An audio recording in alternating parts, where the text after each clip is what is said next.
Welcome to the Paranormal Pendle podcast, coming to you from the heart of Pendle Witch Country in the northwest of England.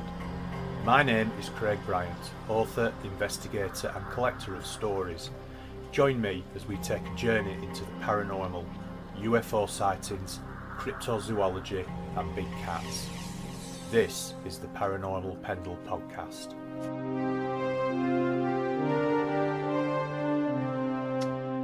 Welcome to episode 19 of the Paranormal Pendle podcast, broadcasting to the Paranormal UK radio network at paukradio.com.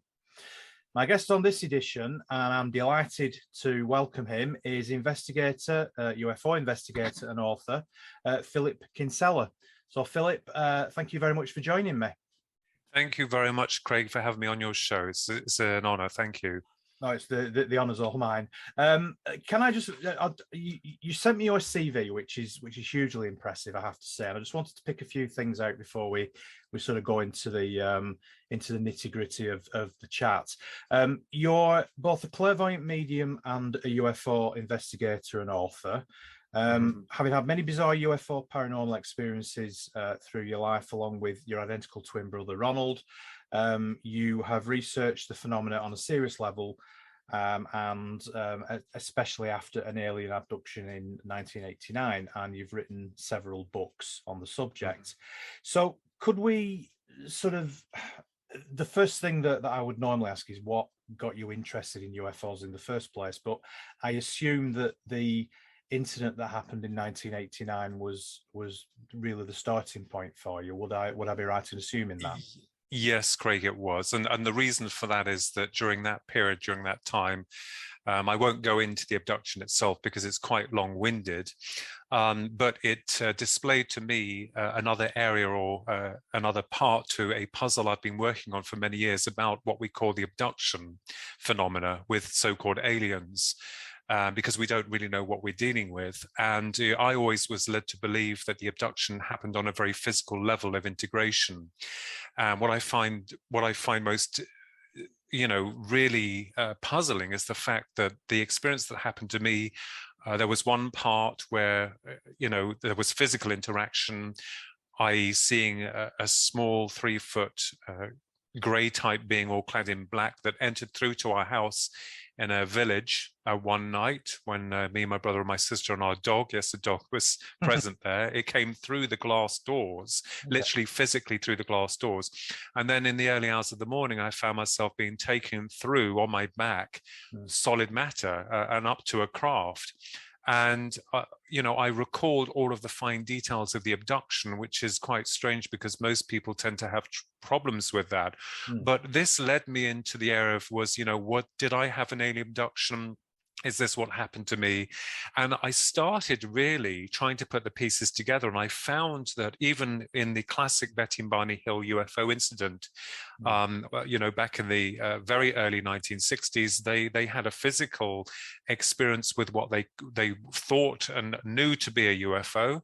And then their abduction seems to have come in kind of like a dream state episodes where they couldn't recall everything. So this is what led me into the area. I wanted to find out whether or not I was, I've got to say this, delusional. And I don't think that I am, or that, that this happened in a dream state, which was impossible because I was left with physical marks after the experience. Okay. And this is what led me into the area. So I'm one of these people who, I know that about anyone can claim anything, but, I have my feet firmly planted on the ground. I don't mess around with nonsense.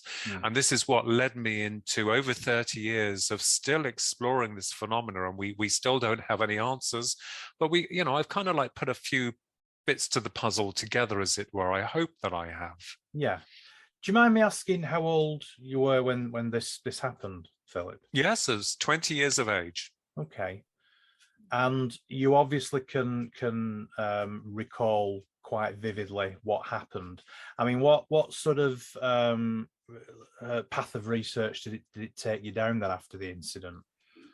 Well, I started to reach out to ufologists. In those days. It was all through letter because the internet was not really around, and and I didn't belong to any UFO groups until much later. But the penny dropped for me in 1996. Now the abduction happened in 1989, and there were greys that were involved, or at least two of them, and there were also something termed reptilians, which I have suffered, unfortunately, within the media, because even to the point where one of my earlier books that was published by a publishing company, Kapelbaum Publishing, John Day, the editor, when I recounted the episode that occurred to me, and when I made mention of the intrusive medical procedure that had been administered, rather embarrassingly, and then seeing three reptilians, he retracted that part from the book. That was the agreement, because he felt that, how on earth would reptilians connect with gray aliens and UFOs? And of course, it's only recently that, I was, even myself couldn't believe it and didn't want to believe it, although it happened. We do seem to find that they do have some connection within this field of investigations. And when we're dealing with the paranormal, it opens up to all levels of high strangeness. And the penny dropped for me back in 1996, where I was pondering over this episode of what occurred to be in 1989, the village of Master Mortain, one winter's night. And all of a sudden I had this, it was almost as if my head opened and I was given this theory, or saying given it. I don't recall anyone saying, here you are, Philip, here's the theory. It just seemed to open in my mind, and it was about the greys and of cloning and of the hybridization. Not that I saw any hybridization when I was taken, but it kind of like then I put everything down in an article and submitted it to Alien Encounters. I'm sure you remember the magazine all the way back then, and they published it as an article called "Spirits in the Material World" and considered it revolutionary within its speculation. But it didn't end for me then. I wanted more and more. I wanted to find out what we were dealing with. Okay, so what are your theories then? With regards to the reptilians, because it's not a subject that I'm really familiar with, I'll be honest with you.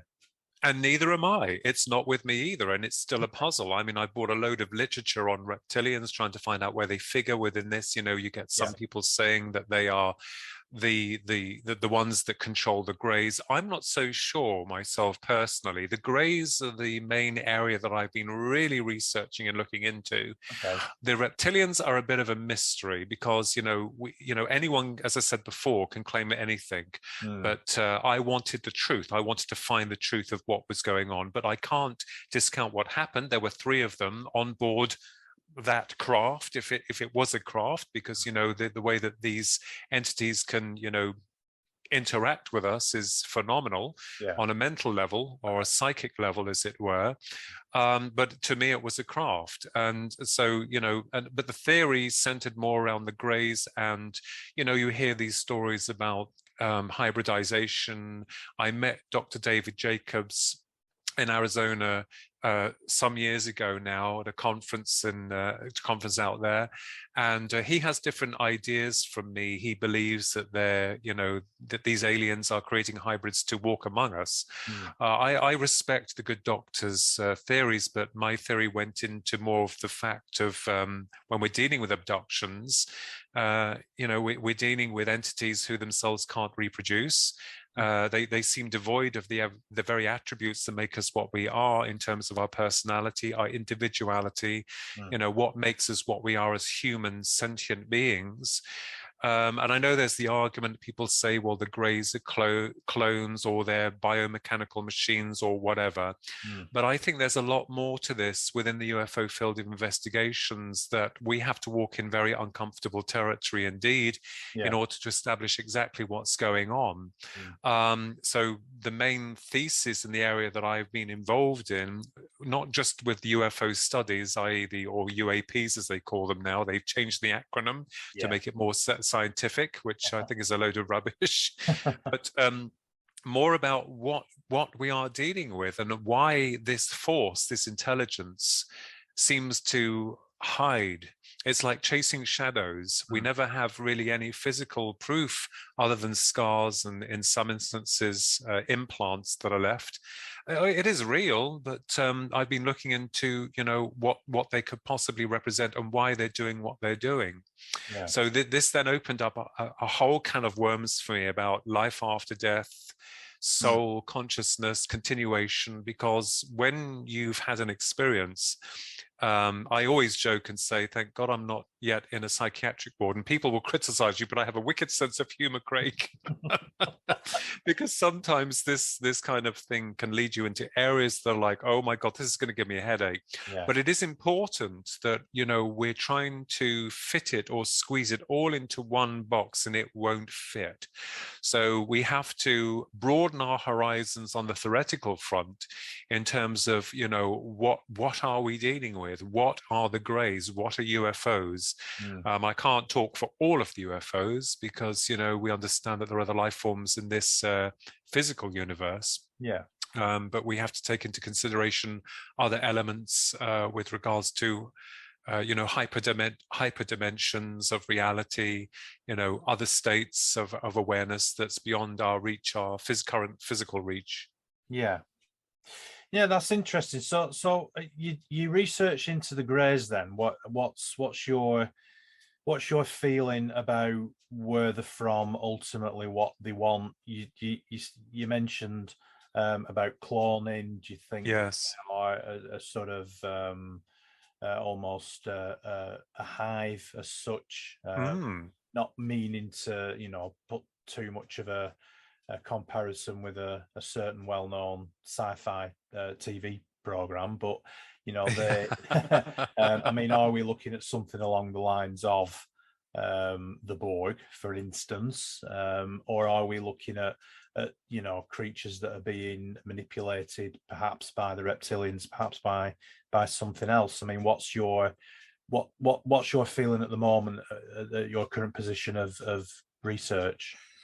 Well, without giving too much away, I mean, I believe that we're dealing with some kind of hyperdimensional being. When we look at the universe, we're still trying to work out, people arguing about the Big Bang theory, are we contained in something, or is it going on to this process of expansion, and then eventually it will collapse in upon itself.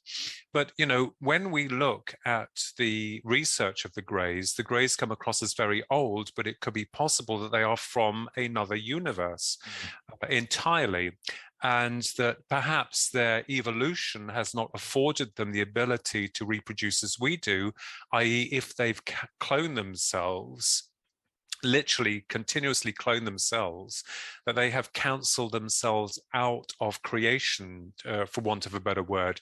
I mean, my understanding in terms of the human attributes of what we are is that we reproduce. And I believe that, the soul comes in through the biological matter from its state of awareness of what people call the other side with inherent memory. And as it comes into this existence, probably creating memories on a blank canvas. And when we die, that we return back, carrying more information back, perhaps to the Godhead, to expand upon that process of creation. Now, if we cloned ourselves, physically cloned ourselves, so that when you have a clone, that copy is outside the loop of where the soul would originally come into. It would have only the memory of one single incarnation, and when it dies, it may not be able to return back to source, as we call it, and yet gravitate to another area. Yeah. And it's interesting that these beings are of one mind, of one hive, and that they are interested in human reproduction, which is very suspect. It is. It would seem to suggest then that either they can't reproduce, or they're interested in how we reproduce, either from a scientific angle or from something that's coming from a more nefarious angle. Yes. Perhaps they are trying to create themselves in order to be able to reproduce themselves, because they can't at the moment. It's very, very interesting subject. Yes, and when you look, sorry to interrupt, No. when I looked as I did into the near-death experience and the abduction phenomena, I really looked into this. And when you think about the abduction phenomena, in a lot of cases, you'll find that the individual is taken through solid matter. And is it possible that these greys, within their state of reality, within their dimension of awareness, are able to literally pull your real self away from the physical biological housing and bring the real essence of you into their matrix, so that the physical interaction occurs? Now, in a near-death experience, when someone dies and they pass over, the encounter is more real. The world is more real than the one they left behind, because in more cases than not, when they've passed over and they've met, loved ones or masters or guides or whatever, they are literally transformed by the experience. And in most cases, that consciousness or the soul of that individual, if it was diseased before it went into the light or passed over, in a lot of cases, their whole biological system has been corrected on their return. So I thought, well, if people can pass over into another world through near-death experience, then what's stopping some other entities doing it on another level of integration? It's something we have to look into. Yeah, absolutely. That is really interesting. Could we move on to to talking about some of the books that you've written? Oh yes, Is that okay? Because one of them that I noticed on your CV you sent to me was about the Rendlesham UFO mystery, the famous Rendlesham Forest. Your book was called Sky Crash. That's correct. Time. Yeah. So, what's your feeling then about the Rendlesham mystery as a whole? Well, I think life itself is a mystery. I think sometimes you end up being in places that you thought you'd never dream of being in. And to be honest with you, that was an amazing occurrence. And, I understand that there's a lot of debate with regards to Rendlesham. Certain key people have not been telling the truth. But, I met Colonel Charles Holt, and he's a gentleman. His mind is as sharp as a knife. And Jim Penniston, an amazing guy. There's no doubting what he saw with John Burroughs or Colonel Charles Holt. That is absolutely as they state it happened. Now, I got involved with that through another researcher, a good friend, and I will say here, Peter Robbins, who at that time, all those years ago, told me, my brother, and a good friend, Susan, to go into the forest to go and see it because it's really weird. And that's exactly what we did. And that's where I ended up meeting Brenda Butler. Now, Brenda Butler was the first investigator with Dot Street and Jenny Randalls to research and publish a book called Sky Crash, A Cosmic Conspiracy by Neville Spearman that came out in 1984. And I got out the car and I met this lady and I said to her, I'm looking for Brenda, but I'm hoping she was here. And she said, this is me.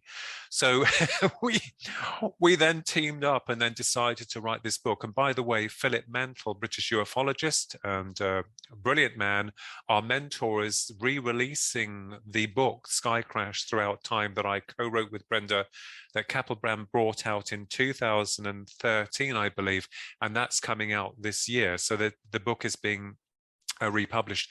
But I will tell you that I believe that Rendlesham is an area of high strangeness. It's like Skinwalker Ranch in Utah. You have Paul Sinclair at Bempton, such a wonderful guy, really love the guy. He's really amazing researcher. And a good friend. When you look at these places, they seem to stimulate this, this level of high strangeness. And this is something that I've also been looking into.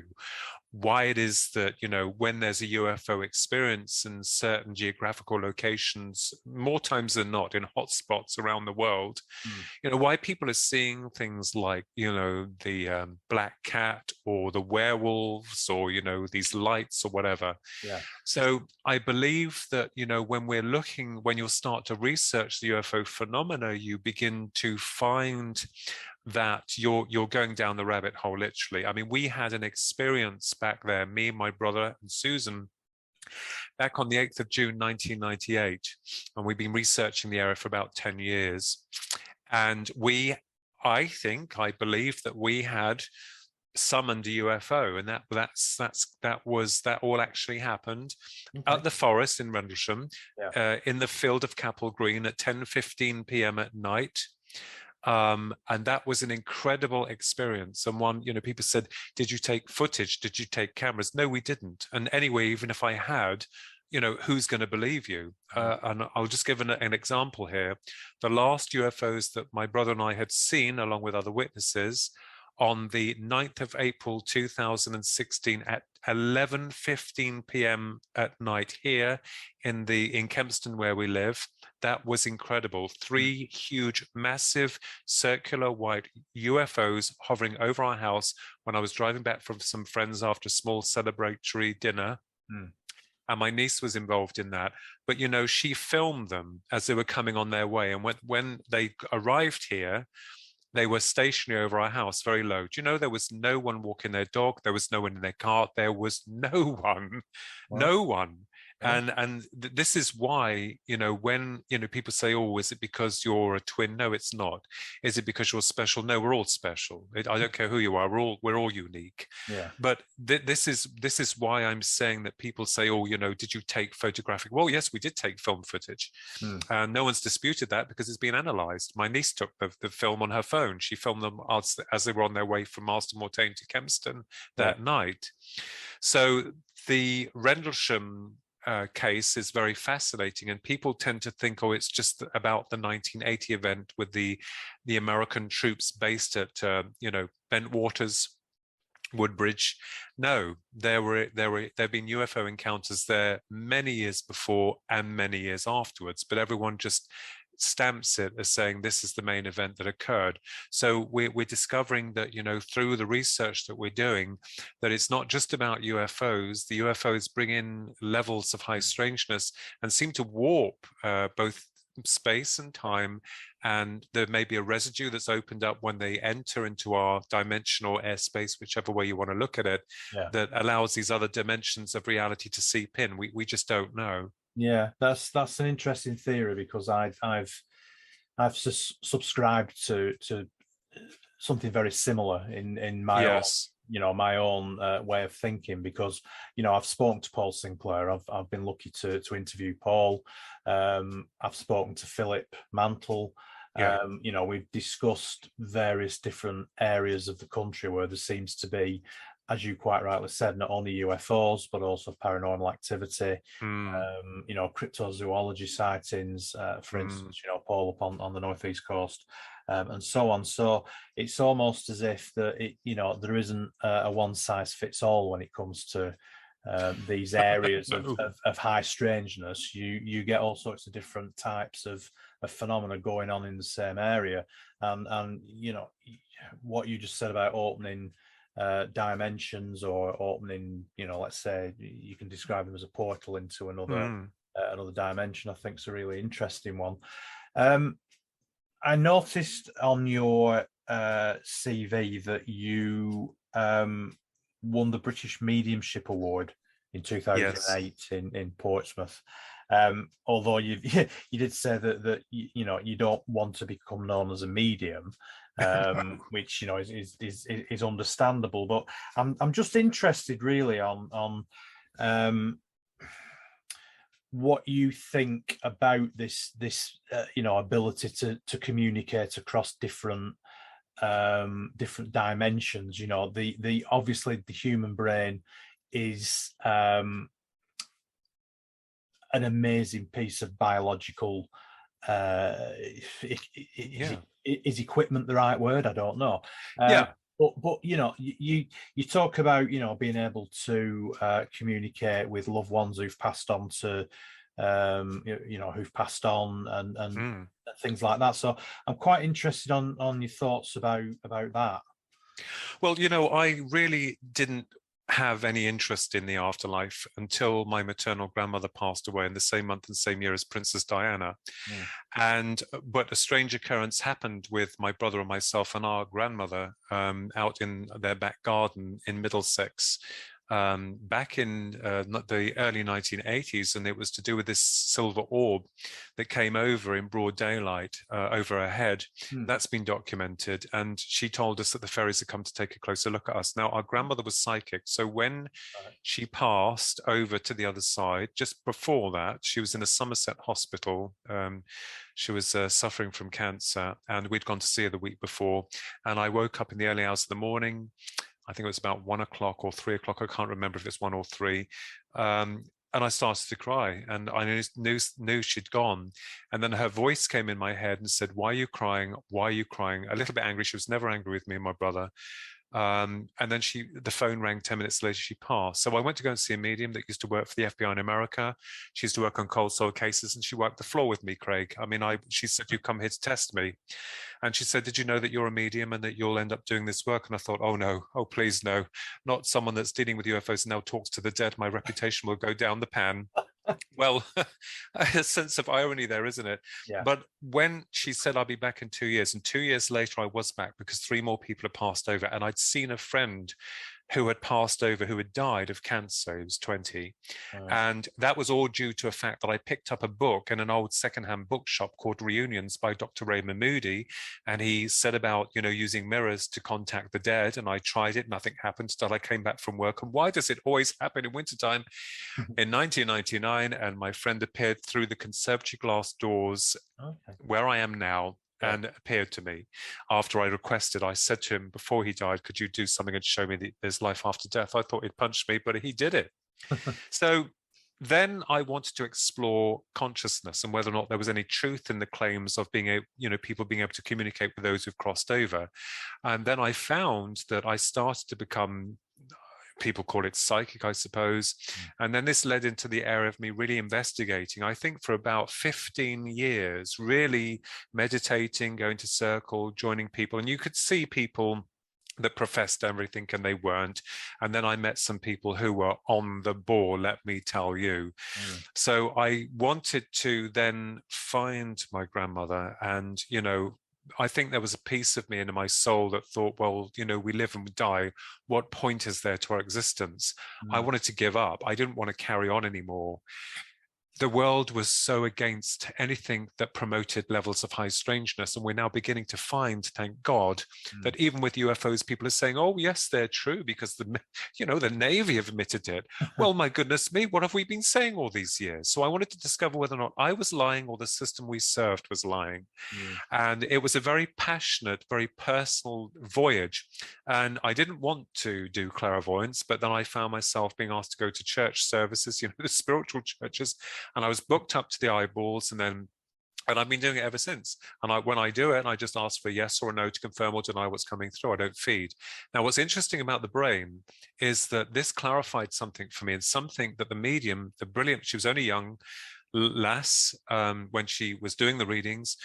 She said that you'll bridge the gap between the psychic and UFO phenomena. I didn't know what she was talking about. But one of the things I discovered is that if you look at the human brain, from birth, we are programmed by the system to believe what is right, what is wrong. Okay, we have our own way of dealing with reality, as we call it. But the brain, I would give an example like a mobile phone network system. Let's give a very simple analogy here.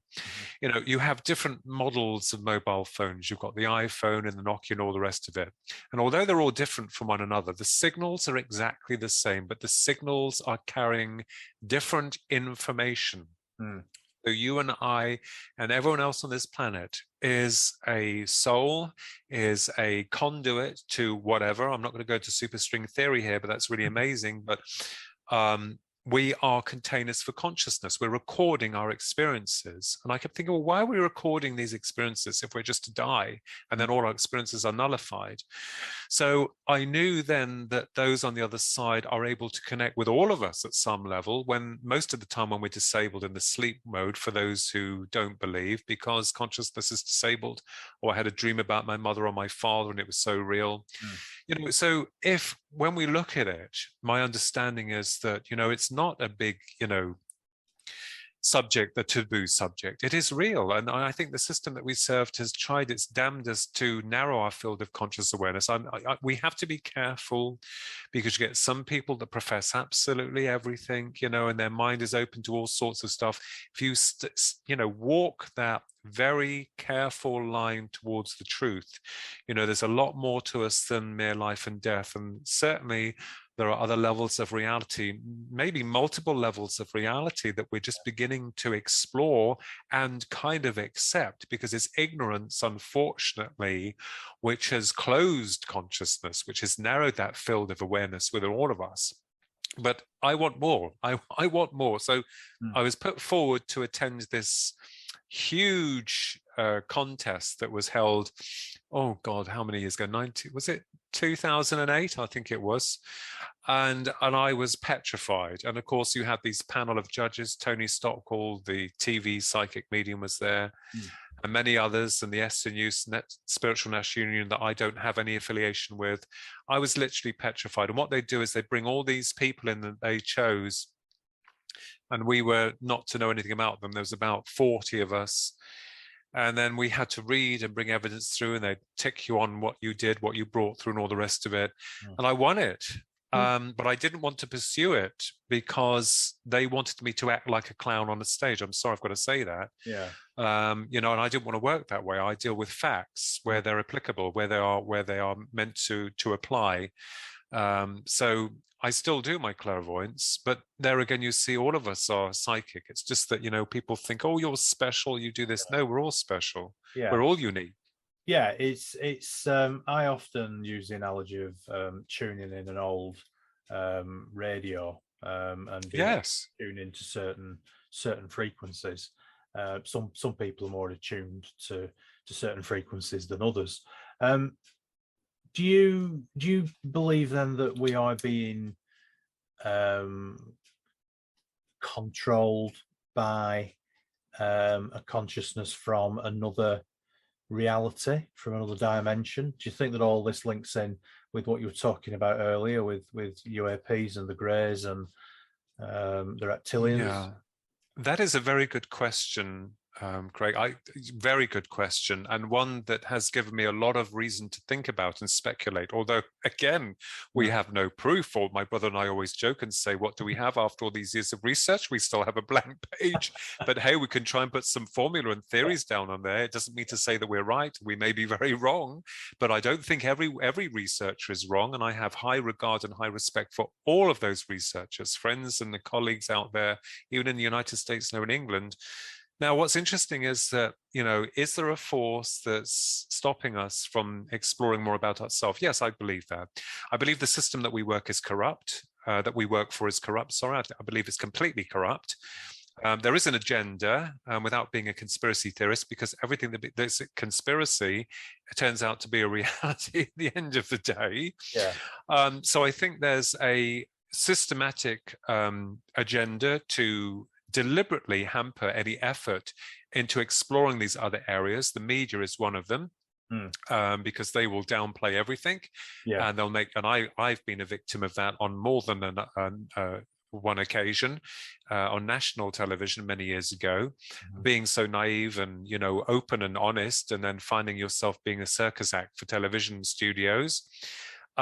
So I believe that this goes higher. People say, oh, no, it's just a conspiracy. Well, no, it's not, actually. If you look at the systematic control, David Icke, another brilliant man, a wonderful guy, he's been writing about this for many years. Yeah. And it's funny, isn't it? Because these people, I'll give an example here, if I may, Craig. These people in power, these people in control, most notably here in the United Kingdom, we have a parliament and we have MPs and a prime minister that is supposed to be there for the people. Yeah. So Nigel Ross, a good mate of mine, Nigel Ross, created New Force, which is the National UFO Reporting Service. And Nigel and I, and funnily enough, I do apologize, he's just contacted me on Facebook. I'm sorry if there was a ping there, but I'll talk to him later. But we wanted to get Parliament involved in this disclosure long before this report came out. So I wrote to a well-known parliamentary figure who had been connected with another UFO event many years ago. with Gary McKinnon, and I wrote to this lady, and we put together this dossier and saying, we'd like, members of your parliament to meet with us to talk about this problem, because there is a problem, and let's lay everything on the table. Let's bring researchers in. Let's work honestly and openly. Let's try and find out what we're dealing with. And we got silence back, absolute silence. Sorry, sorry to interrupt, Phil, but do you think that's because there is an agenda to keep it quiet, or yes, because we're not ready for the truth? Do you know, that is, I agree with what you're saying, but, we are ready for the truth.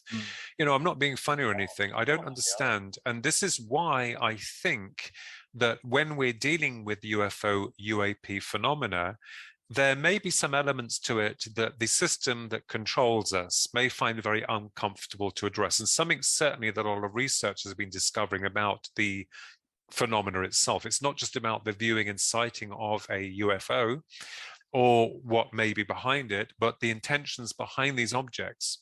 Now, you have a difference within the UFO community. Most people believe it's all love and light, and some people believe that we're dealing with demonic entities.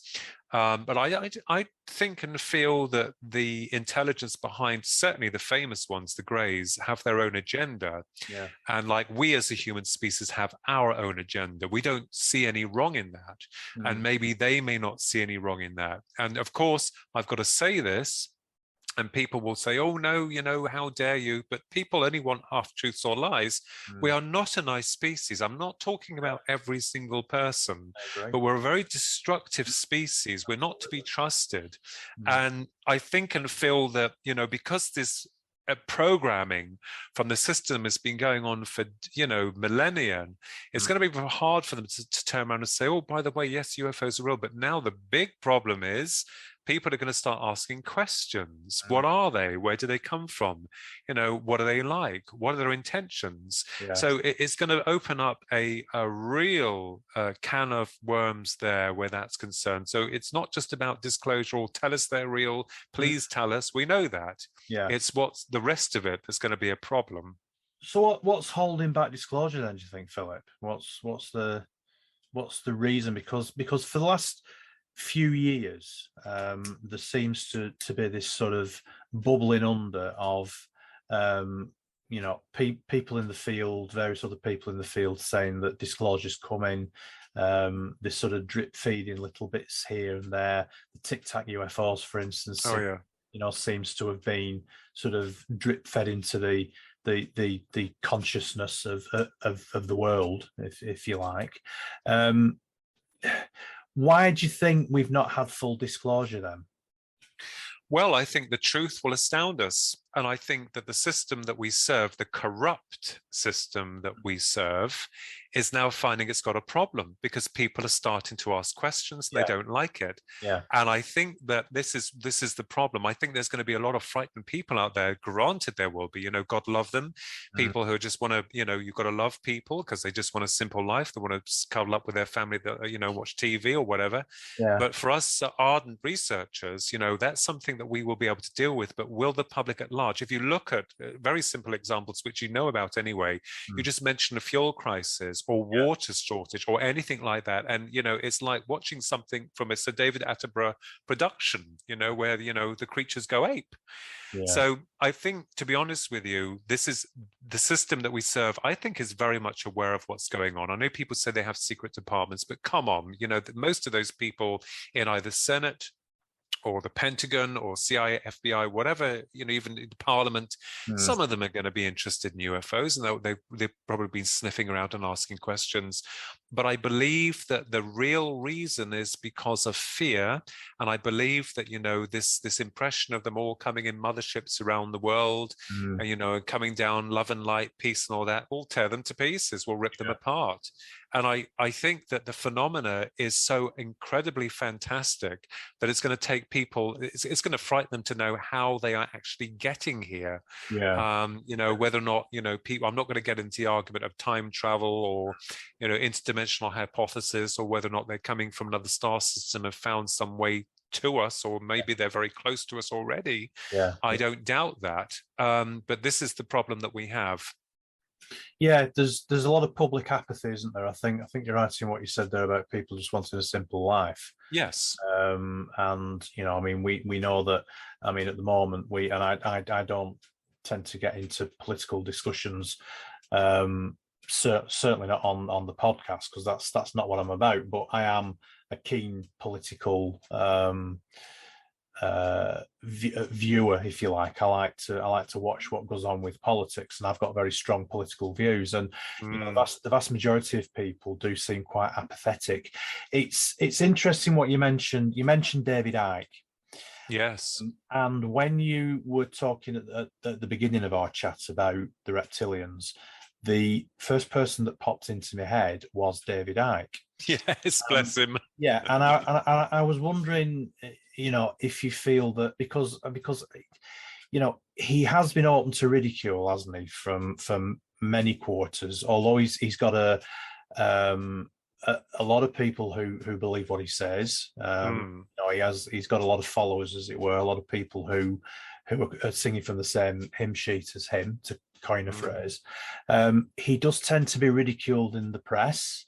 And I'm wondering whether you think that might be a factor, especially with regards to the reptilian angle, because he says things along the lines of the royal family are reptilians. Well, I don't know whether they are or they're not, because I don't have the evidence to prove one way or the other. And that's the way that I tend to work with everything that people tell me. Unless I have strong evidence one way or the other, I can't form an opinion. But he does seem to have been ridiculed. Yes. Now, I can't. Yeah. Sorry, go on. Now, I can't, and I won't say anything against the royal family for personal reasons, but I will say to you that I believe that it's quite obvious, isn't it? What they've done to that man, that brilliant man, and he believes he's right, and a lot of what he writes about makes absolute sense. I read all of his books, and he sent us a copy of his book, me and my brother, one of his copies of his books, which was very kind of him. He makes a lot of sense. Now, this is the thing. Conspiracy, isn't it? I mean, the system needs a conspiracy in order to hide it, to conceal its own, to hide its own conspiracy. And it revels in conspiracy. It needs a conspiracy to survive, to hide. Now, in terms of David Icke, when I think it was very strong when they started to remove his books from the bookshop, banned him from the YouTube channels. What does that tell you? I mean, I'm not going to say anything that I shouldn't say here at all, but I'm just going to say that a lot of the things that the media outlets do is that they will literally start to hamper onto someone and bring them down and make them an example of, like, you bad person, how dare you say this? You're not allowed to say this. You have to follow the official narrative. If you follow the initial narrative, then you'll have your dames or knighthoods or whatever, if you've got plenty of money and you fit into that level of society.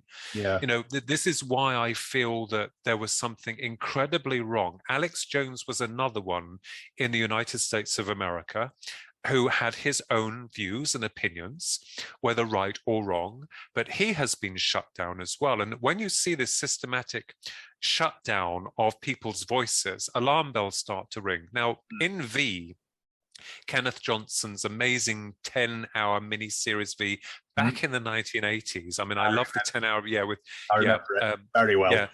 Ronnie, my brother was very, I mean, he's been in touch loosely with Kenneth Johnson, and he'll tell you all about it. Kenneth Johnson's allowed him to use his bits from V. But if you look at Kenneth Johnson and V, you just watch V, and it just tells you everything that you need to know about how a system can kind of like turn the tables on the people, and this systematic level of control and also conspiracy. There was one line where the scientists were saying in V, the beginning part of the film, where they were being set up, and one of them says, "It's a lie, I tell you, it's a lie." But of course the media were like, with Mike Donovan as well, Mm. Mark Hamill played the the intrepid Mike Donovan, and of course there was a scene on there where he'd been on board the ship, and he got that camera footage of the reptilian, these beings being reptilians, Yeah. and then of course he was all, and then they cut the transmissions, Mm. and then all of a sudden they were after him, and the media then was like bringing him down. So I always say to people, look and see behind what's being said. I think David Icke also said, when the system is trying to put all of this in front of your face, look and see what's not being talked about. So I believe that, he talking about these darker forces, which he does, it is a possibility. We have to be open to this fact. We can't deny it because we don't know. Certainly a lot of people who end up getting these very high positions seem to turn, they change. It's like either the puppet masters above them are starting to control their strings and tell them, you'll say this, you'll do that, otherwise you're out, and you're going to be out anyway because your job is only temporary. So I do believe that our system is controlled by a hierarchy of unseen, nameless, faceless bureaucrats behind the scenes. This is what I argued in my book, You, the Public Deceive, the Grand UFO Deception, at the end, that Philip Mantle brought out through his Flying Disc Press. I was very honored that he wanted to bring that one out. And this is the thing we're finding. But then again, you see within the UFO Department of Investigations, you'll have researchers at loggerheads with other researchers falling out with other researchers because they don't believe or acknowledge what they're doing. And this is sad because, I think that none of us know what we're dealing with, but I think that we can see that there is some kind of pattern to this. And certainly in terms of that document, that pathetic 8-page document that was released about, the Pentagon and the investigation also into the UAP phenomena. And it said nothing. It said hardly anything at all. I mean, it's like... There was a lot was redacted, wasn't it, as well? Yes, I believe. that's right. So who knows who and who knows what?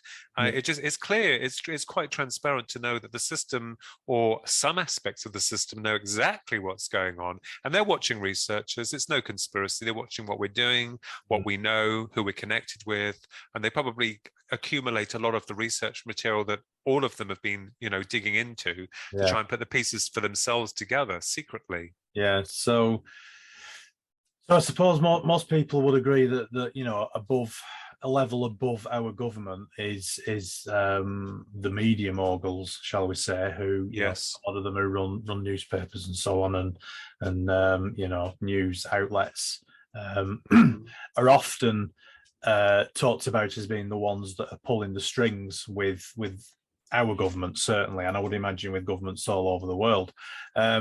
But what you're saying is that there's other levels above that, which which are hidden, we don't know about, and they are a lot more dark and disturbing, really, than we could ever imagine. Yes, if you put something into fiction, however, if you're successful in like whatever avenue of the arts that you want to explore, whether it be film, music, or, in terms of books, if you fictionalize something, they love it. They'll promote it. They'll do what they can to be behind it. Philip Pullman's The Dark Trilogy, The Dark Materials, all these different things. Oh, it's wonderful because it lies in the annals of fiction. Now, if that came out as fact, that would be a very different story, excuse the pun, altogether. You see how the system, it's like a lot of these, and they can't help it, God love them, a lot of the celebrities are good people, and they get, sucked into this whole power game, and the masters at the top, even in the music industry, end up controlling them, and in some cases destroying them. So I think there's a hierarchy of control that literally wants the Joe public to see what it wants you to see, to believe what it wants you to believe, and anything that outside of that box has to be squashed and destroyed. So and this is the really horrible really nasty part to it is this word conspiracy. Yeah. It's because, and everyone that, you know, God love them, the people that don't fully understand what's going on, oh yes, they said he's a conspiracy theorist, therefore he's mad, he's a nut, he doesn't know what he's talking about, he just follows the official narrative. But when you're actually in that situation, it's a very different game altogether. So it's very frustrating for a lot of researchers, you know, trying to get a move towards disclosure. You know, when you've had UFO sightings like the last ones that we had on the 9th of April 2016 at 11:15 p.m. at night, they were hanging right over us. They were there, and that the technology and the movements they displayed was not from this world. And it's so frustrating for you to try to plead your case, to say, I'm being, you know, open with you, I'm very honest, this is what happened. But again, people don't want to know. And sometimes it feels like you're going mad, like, you know, you know, this is the thing, and things start working in your head thinking, well, what the hell is going on? So start doubting yourself well, in terms of the sighting, no, but in terms of the way that it's all the system works and the way that ufology is going, yes, sometimes that happens quite a lot. So have you got any research that you're doing at the minute, any upcoming books that you're planning? Because I mean, you've got a really impressive library of work that you've already written. I assume that you've got other works in the pipeline. Is there anything you can tell us about that? Yeah, well, I am working on a thesis for another author abroad for his book. I'm working on some more articles, and I have 2 other books in the works.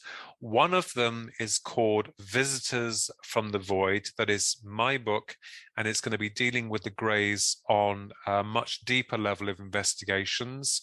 That I'm really excited about that project, Visitors from the Void. So hopefully I want to try and get that completed by the end of this year, almost certainly into the next year. And I'm also working on another project with another author that I'm working on another book at the moment with dealing with that. But certainly, you know, it's not the end. I want to work on another book about consciousness, about psychic exploration, you know, taking the mythos away from it, the oohs and the ahs and all that rubbish, getting down to the nitty-gritty bare bones of what's going on a, you know, on an empirical level of awareness, conscious awareness. So yeah, I'm you know, although it sounds like really glamorous, I can tell you, Craig, it's a lot of hard work. I know. It really is a lot of hard work. And it's like sometimes you think, oh, God, I've got to get this done and I've got to get that done. But it's really, I enjoy it. And, you know, I enjoy the company of my esteemed colleagues and friends who are connected within ufology. There is no ego to be had. I have no ego to bruise. I'm not, you know, one of these star-studded individuals. I would rather research and remain in the background than be out there in the limelight. You know, that's the way I've always been. I love writing and I love bringing new ideas to the table. But certainly, as I said, you know, it's incredible and it's really fascinating, and the phenomena is real, and it exists. It is there. And there's going to be a massive paradigm shift in terms of our consciousness when this starts to blow out. I think that's going to be a real amazing thing to happen. So this light and this darkness is battling itself out. And I think the system of old is beginning to collapse. And I think people are beginning to wake up and think, hang on just a minute. I'm living my life. I'm doing a job I don't really want to do. I've got to pay astronomical bills. I feel brain dead. Why can't we live in a system whereby the system says, if you want, well, you know, let me explore this area. Maybe I can contribute towards this. Yeah, come along, we'll help you. And I think things in the future is going to change. I hope for our children and for their children in our future. And I hope it doesn't end in a bad way. No, I do agree that there needs to be a massive rethink of society, and the way that we, I mean, you were quite right in what you were saying about, you know, our species is inherently destructive, and I think, you know, I think the way that we the way that we treat each other, the way that we treat the planet. Oh yes, really needs to be reassessed, and very quickly. But then, of course, that would beg the question: well, are we being held back? Are these entities that you've been talking about, are they holding us back, or are they here to help us? I mean, I suppose that's an entirely different conversation for another time, but it's a fascinating one. Can I ask you about your media work, Philip, if you don't mind? Because again, you've got a very impressive list of media work that you've done over the years: TV programs, radio, interviews, your own podcast, and so on. Yeah, I've just done some film. Well, there've been a number of filming that my brother and I have done last year, and we've got some more filming to be done this year. And then I also, I've got some other things lined up, or some other production companies have got some things lined up. I can't say too much about them. That's fine. But that is really wonderful, and it's not that I've never sought adverse publicity. I just go along with whoever wants me wherever I can be of some use. But just going back very quickly, Craig, to your question, very interesting, because none of us know. We can only speculate, and it's good to have feedback from other researchers. But I believe that the systematic control, this level of corruption in our society, it's very much all based on money and control and mental manipulation. And I agree with you. I totally agree with you. And I've seen this. I think the ways of old are beginning to collapse. And I think people are beginning to wake up and think, hang on a minute, I've been had here.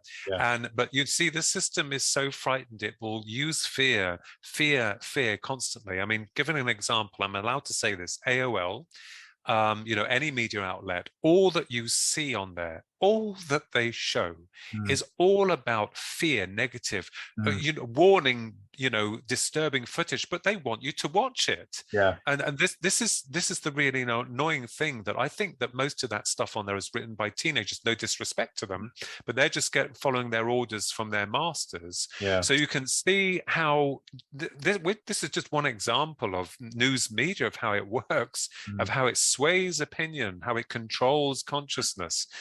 And this is why I think it's going to be really amazing when we do get to that stage when it is admitted that, Houston, we have a problem, because I'm not talking about the UFOs being a problem, but we have a problem because we've been holding back on the reality of psychic phenomena and ufology.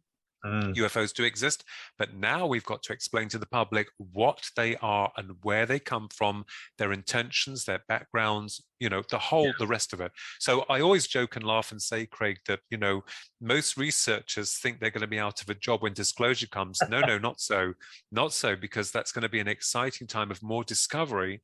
If an intelligent species was to physically manifest and come into our level of reality and opened up, it will be so amazing, incredible to find out about everything about them. I'd be like a kid in a sweet shop. I wouldn't know where to start.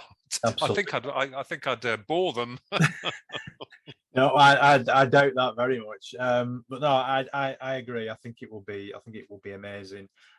Whether we'll get to see it in our lifetime is another yes. Question, but no, just going back to media outlets, I think there is a morbid fascination for bad news. And this is the thing with ufology as well. I think, a lot of people now are beginning to realize that there are things that are not right. And, but again, it's so you feel useless. Because you have no real money, you have no real power, you have no real clout. And the system that we serve has all of that power, all of that money, all of that clout. But let's not forget that these puppets within society, and that's all they are, puppets, rich puppets, they come and go. They won't last long, and eventually they'll spill the beans at some point, as a lot of them are doing at the moment. They're coming out the woodwork and starting to spill the beans. And so, in other areas of not only politics, but in the media world. So, it can carry on this farce of fake news and mental subjugation, fear control, because they want to disable human consciousness. And, and we hear again, just very briefly, about, people talking about this faked UFO invasion. Well, I know what they're doing, because if there was to be some kind of invasion, let's just put it that way, if they want to call it an invasion, people say, oh no, it's the holograms, the military using holograms, it's all fake. And you think, oh my God, here we go. So this is why we're having a problem, because it's constantly muddied. We can't see any clarity within that muddy water. And I think it's really good that researchers are trying to clear that path and to look, on a clear reflection to see what really is going on. And I think most of us know what is happening. I think we personally, although you can't say anything, because even if you do have an opinion, which is very dangerous today, you'll be attacked. So going back to what you said, Craig, I very seldom make any political links or bringing forward my ideas about it, because you will be attacked, even by people down on this level of society that will attack you. So, so be very careful what you say, in other words. Oh, yes, absolutely. We wave and smile, and then you collect your Oscar afterwards. Yeah. Not me. I can wave and I can smile, but I won't be collecting any Oscar. I'm more interested in the fascinating theoretical aspects of all of this and trying to put the pieces together, and also dealing with amazing folk, researchers alike the world over, which is really incredible. And having a sense of humor and having a laugh about it. I think that's the main thing. Otherwise, you'll end up, becoming a little bit, Well, you could become very, very frightened of everything, really, I suppose, couldn't you, if you didn't look at things through slightly rose-tinted glasses. I mean, we can all hope that whatever is coming down the line is going to be positive for us, as opposed to the way that Hollywood tends to portray these sort of things, where the alien invasion is here to steal our seawater, or to eat us, or something along those lines. So you've got to stay positive, haven't you? Where can people get in contact with you and find your work, Philip? Well, I'm on Facebook, as I think nearly everyone on this planet is. I'm also my brother and I have a website, which is www.thekinsellatwins.com. They can have a look and see what's going on there. I'm very honored if they want to take a look at the website. And we also do a radio podcast, Twin Souls. And so online, just to click in the name, and hopefully I'll arise somewhere along there. Well, I have to say it's been an absolute pleasure talking to you, and it's been really interesting. You've spoken about stuff there that I've never considered, and that's great for me, because that's opening my eyes to to the possibilities of what's going on around us. So it's been an absolute pleasure. Thank you so much for coming on. Thank you very much. And remember that, it is like going down the rabbit hole in the Alice in Wonderland. I mean, the more that you dig, the more you look at, the more questions there are. But I think it's important for anyone out there who's, researching, or, you don't have to do it on a major level. Everyone is important, even if you're doing it privately. Believe in your truths and believe in what feels right for you. Don't be swayed by someone else's opinion. You've got to, agree with what you think is going on, because there's someone out there knows what's going on. So there must be someone. And I just hope that someone or that group ends up, lifting the lid and helping all of us and lifting us up and saying, here we are, you researchers, whoever you are, this is what we've got, make of it what you will. And I think a lot of people, brilliant people in this world could, researchers, if we all put our minds together, think about what we could do, what we could come up with, what we could achieve. It would be incredible. But the system wants us divided. It wants us divided in terms of our thinking, but it wants us as a unit, as a one mind hive consciousness, because technology is removing empathy and wants us to think like the system. It doesn't want us to think for ourselves, and that is dangerous. Yeah. Well, like I say, it's been absolutely fascinating talking to you, Philip. Thank you. And you've certainly given me some food for thought. Thank you very much indeed. And I really value your time, and thank you for having me on your show. It's been a pleasure. The pleasure's been all mine. Thank you. You can find details of this podcast, my book, and my upcoming projects at www.craigbryant.co.uk. The Paranormal Pendle podcast will return. Thank you for listening, and remember to keep watching the shadows.